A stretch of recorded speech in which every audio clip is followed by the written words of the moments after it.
نقصان کا نعم البدل بہت اچھا ملنے والا ہے، جو ساتھ ہی کیا کرتا ہے، اس دعا کو پڑھ لے، اس آیت کو پڑھ لے۔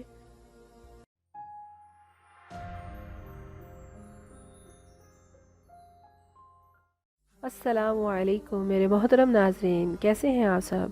اللہ سے دعا ہے کہ آپ سب کو اپنے حفظ و امان میں فرمائے، آمین ثم آمین۔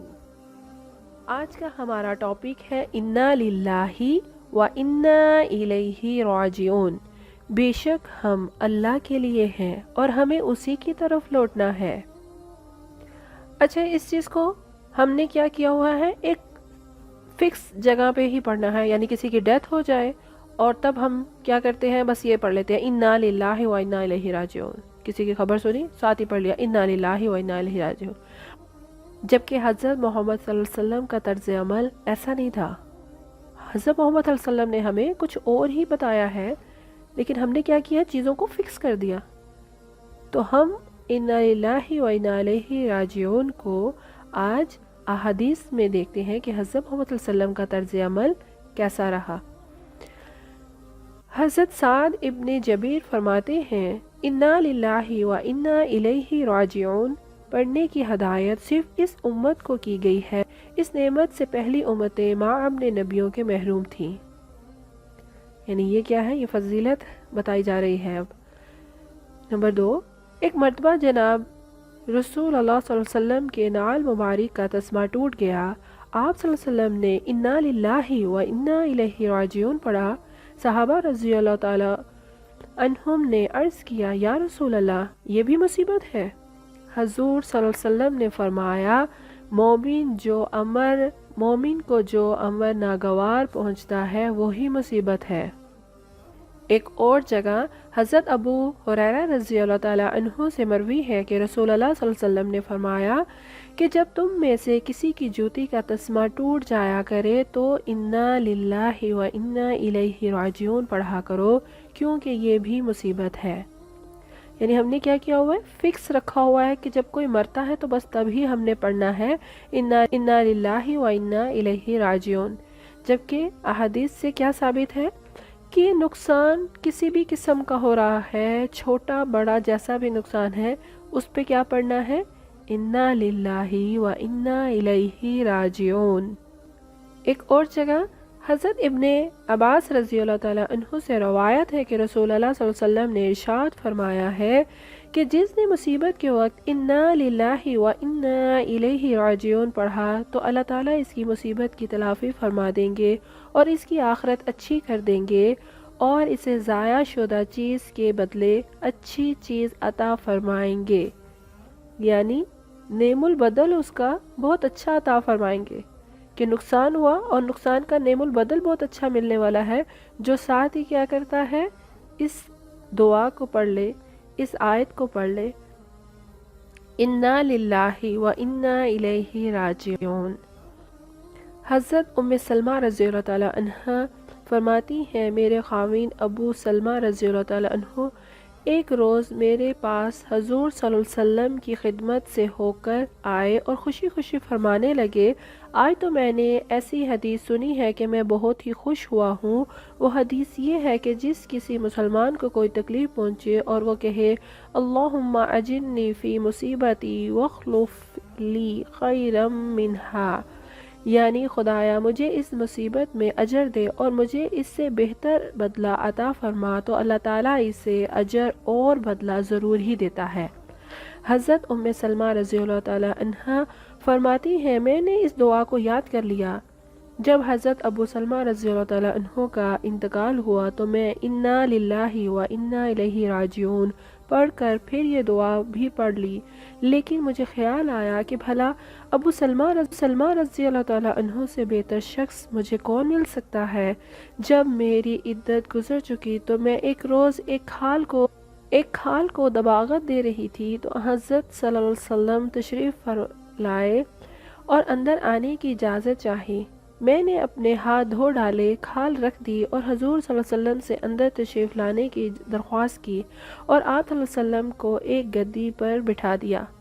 آپ صلی اللہ علیہ وسلم نے مجھ سے اپنا نکاح کرنے کی خواہش ظاہر کی۔ میں نے کہا حضور صلی اللہ علیہ وسلم یہ تو میری خوش قسمتی کی بات ہے، لیکن اول تو میں بڑی باغیرت عورت ہوں، ایسا نہ ہو کہ حضور صلی اللہ علیہ وسلم کی طبیعت کے خلاف کوئی بات مجھ سے سرزد ہو جائے اور خدا کے یہاں عذاب ہو۔ دوسرے یہ کہ میں عمر رسیدہ ہوں، تیسرے بال بچوں والی ہوں۔ آپ صلی اللہ علیہ وسلم نے فرمایا سنو، ایسی بے جا غیرت اللہ تعالیٰ دور کر دے گا، اور عمر میں بھی کچھ چھوٹی عمر کا نہیں، اور تمہارے بال بچے میرے ہی بال بچے ہیں۔ میں نے یہ سن کر کہا حضور صلی اللہ علیہ وسلم مجھے کوئی عذر نہیں۔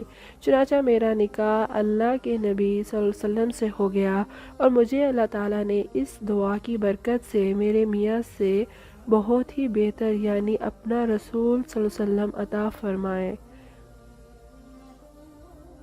تو کیا ہے کہ اب دیکھیں اس واقعے سے کتنا خوبصورت ہمیں اللہ تعالیٰ نے میسیج جو ہے وہ پہنچایا ہے کہ جو کوئی بھی یہ پڑھے گا مصیبت کے وقت، تو اللہ تعالیٰ اس کو نعم البدل پہلے سے بھی زیادہ اچھا عطا فرمائیں گے۔ تو وہ کچھ بھی ہو جائے، ہماری سوچ ہے نا، چھوٹی سی سوچ ہے، لیمیٹڈ سوچ ہے، چھوٹی مطلب لیمیٹڈ سوچ ہے، لیمیٹڈ نالج ہمیں ملا ہے، تو ہم اسی پہ سوچتے ہیں کہ کیسے ہوگا، کون ہوگا، اس سے بھی بڑھ کے کیا ہوگا، لیکن اللہ تعالیٰ کرنا ہے۔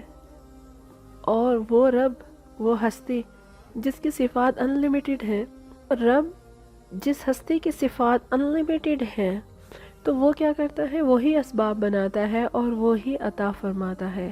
ہمیں صرف کیا کرنا ہے، توکل کرنا ہے، اور اپنا کوئی بھی نقصان ہے، چھوٹا بڑا جیسا بھی نقصان ہے، صرف کیا کرنا ہے، ایک ہی جو ہے پڑھنا ہے، کیا ہے، انا للہ و انا الیہ راجعون۔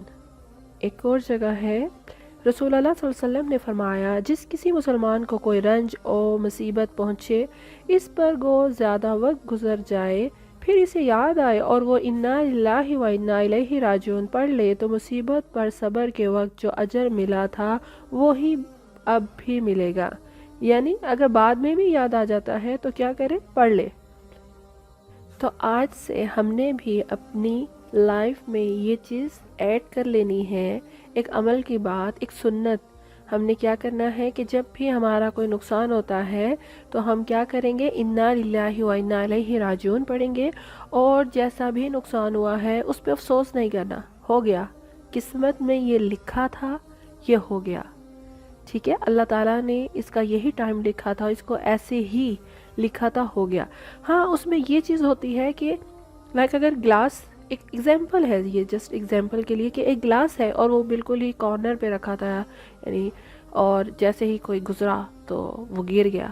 اب اس پہ کیا تھا، اس میں لیسن بھی ہے ہمارے لیے کہ جو نقصان ہمارا ہو گیا اس کے اوپر غور کریں کہ کیا غلطیاں تھی ہماری، اور اس کے بعد کیا ہے کہ ہم نے دوبارہ یہ نہیں کرنا، اور اس کے ساتھ کیا ہے، یعنی اپنی غلطی سے سبق لینا ہے۔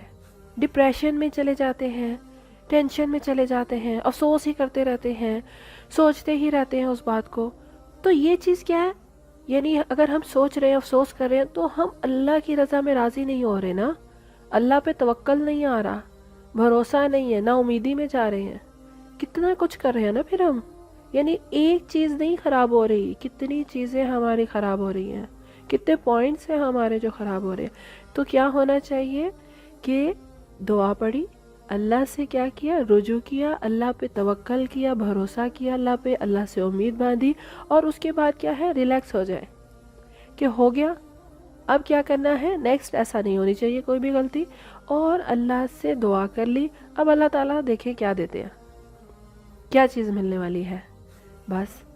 تو یہ اس سے کیا ہے کہ جو ہم اتنے ہر ٹائم ٹینشن میں، ڈپریشن میں رہتے ہیں، یہ میرا کام خراب ہو گیا، وہ ہو گیا، تو اس سے وہ ہو گیا، پھر اس کو سوچتے چلے جا رہے ہیں، ان ساری چیزوں سے ہم باہر آ گئے۔ اب ہمیں کسی ٹینشن ڈپریشن کی ٹیبلٹ لینے کی ضرورت ہی نہیں پڑے گی انشاءاللہ تعالی، کیونکہ رب کے ساتھ تعلق جڑ رہا ہے نا، کنیکشن رب کے ساتھ جڑ رہا ہے، تو اس سے کیا ہے کہ اب ہم ریلیکس موڈ میں جائیں گے انشاءاللہ۔ تو اب ہمارا کیا کام ہے، ہمارے عمل کی بات، وہی کہ ہمارے پاس یعنی جب بھی ہمارا کوئی نقصان ہوگا تو ہم کیا پڑھیں گے؟ انا للہ و انا الیہ راجعون. جب یاد آ جائے تب پڑھ لیں. اور جو نقصان ہو گیا ہے اس سے لیسن لینا ہے، سبق لینا ہے کہ یہ دوبارہ نہیں دہرانا. بس جو ہو گیا سو ہو گیا، ختم. ٹھیک ہے، تو ہمارے عمل کی بات ہمیں مل گئی، ہمیں سمجھ بھی آ گیا ہم یہ کیوں پڑھتے ہیں. مزید اگر کوئی آپ کا سوال ہو، اس کے بارے میں کچھ پوچھنا ہو تو آپ ہمیں کمنٹ کر سکتے ہیں. اوکے جی، اپنا خیال رکھیے گا. اللہ حافظ. اگر آپ ہمارے چینل پر نیو ہیں تو ہمارا چینل سبسکرائب کر لیں اور بیل آئیکن کو پریس کر لیں تاکہ ہر نیو آنے والی ویڈیو کا نوٹیفیکیشن آپ کو ایزیلی مل سکے. Thank you.